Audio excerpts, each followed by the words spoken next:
What's up? I'm Dan Blewett, and I'm a former pro pitcher, and I'm going to tell you today the 3 different ways to break in your new baseball glove.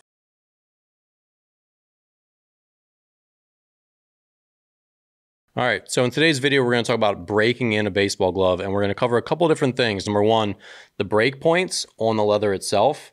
Number 2, finger placement in your glove, why you might go 2 fingers in the pinky stall rather than 1 finger in each pinky stall, or each finger stall like you regularly would. And we'll talk about how infielders break in their gloves versus outfielders and the merits of not really squeezing your glove when you catch the ball. All right, so to get started here, I have a 12-inch pitcher's glove, and this is an amazing glove. I love this glove so much.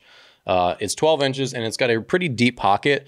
Now, the thing to understand about gloves is they can sort of be made more deep or more shallow, based on how they're constructed. This one just has a pretty deep pocket in general.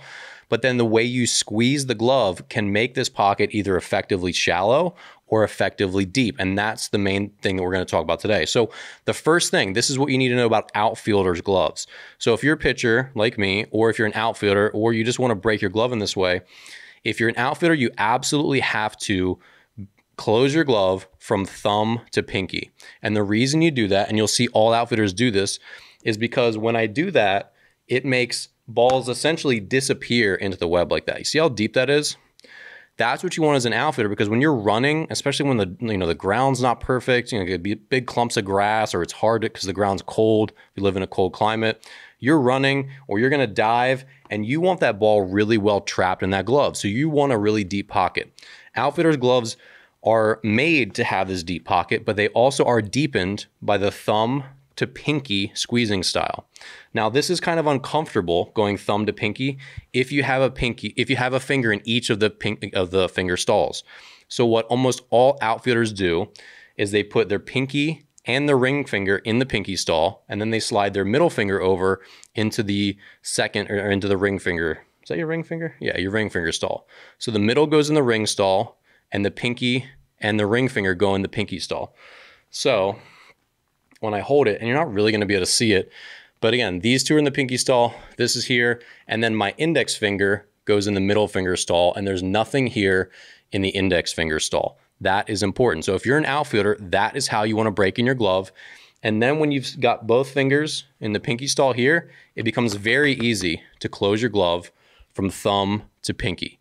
That is really, really important as an outfielder, and this is absolutely the way you want to break in your glove as an outfielder. Now, as an infielder, this is not what we want to do. You do not want to have this deep pocket of your glove, because when you're trying to get the ball out of your glove quick or transfer it on a double play, you don't want to have to reach deep into your glove to get the ball and find it and then pull it out. Rather, you want your pocket to be very shallow, so that when you can reach in there, it's right there, and essentially you're not even squeezing it that much. It's just sort of like popping and transferring from your glove right to your hand.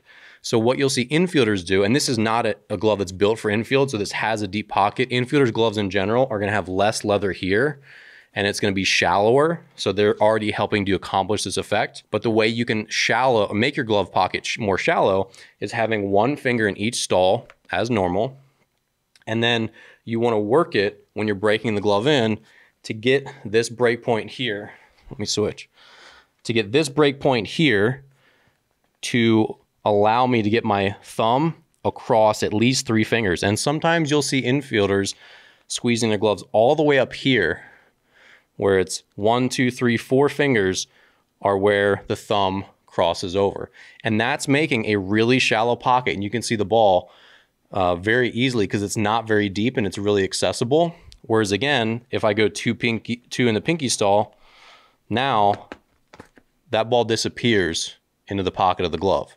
And that's something that you don't learn right away. And if you didn't play baseball yourself as a parent or a young player, that's not obvious, right? So this is important stuff to know. When you're around higher level players, they teach you all these little tricks. Like, how do you transfer the ball so fast as an infielder? It's because their glove is helping them. It really does help. So as an infielder, you want to work your glove by, forcing it here to make that permanent crease in this break point, so that your thumb is crossing over 3 or 4 fingers, okay? One other aspect, if you want your finger outside to protect it from, the sting of hitting the pocket, that's a personal preference. It doesn't make a difference either way. That's completely up to you, but I think most Position players tend to not do that as much, but again, completely up to you. And then the last thing to really consider, because the three things I want to talk about were where you place your fingers in the stall, breaking in as an outfielder and breaking in as an infielder. And the last thing I want to cover is not squeezing your glove when the ball hits it. And this is something that's important. When you're younger, you kind of like actively squeeze it when you catch it. When you're older and you have a stiffer glove, like this is a Rawlings Heart of the Hide. So this was a really stiff leather glove when I got it. I essentially don't squeeze it. I just let the ball hit the mitt and it collapses around itself. And then I just sort of like pop it to myself. A lot of players do that where they're not really actively squeezing the glove. So if you want to keep your glove stiffer for longer, and say you're an infielder and you really just want to focus on transferring, you don't need to actively squeeze your glove and like do this when you catch. Just practice letting the ball hit it. It sort of collapses around it just gently. And then really you're just transferring it pretty much right away as the ball hits your mitt. So that's just something to consider. It's not really like a break-in technique per se, but it is something that lots of high level players do where they just, you know, they're good at catching and they're just like, hey, it hits my mitt and I'm just transferring it to my hand. And the squeeze part is kind of irrelevant. So if you have a really nice glove and if you're a pitcher and you want to keep your glove, you know, pretty like stiff and shapely, like this glove is pretty old, but it's still in really phenomenal shape, even though you can see some of the black ink has worn off or the black dye has worn off. This glove is still in great shape. I'll have it for at least another 5 or 10 years because I don't squeeze it too much and I sort of just let the ball hit it and collapse around it. So hopefully these 3 different tips of breaking your glove in were helpful. Again, as an infielder, outfielder, your needs are very different. So your finger placement in the leather stalls of the glove is important.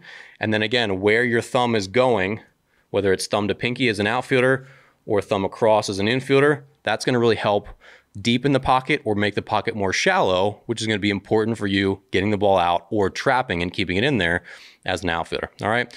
So if you enjoyed this video, please subscribe, share this with a friend, and I'll see you here in the next video.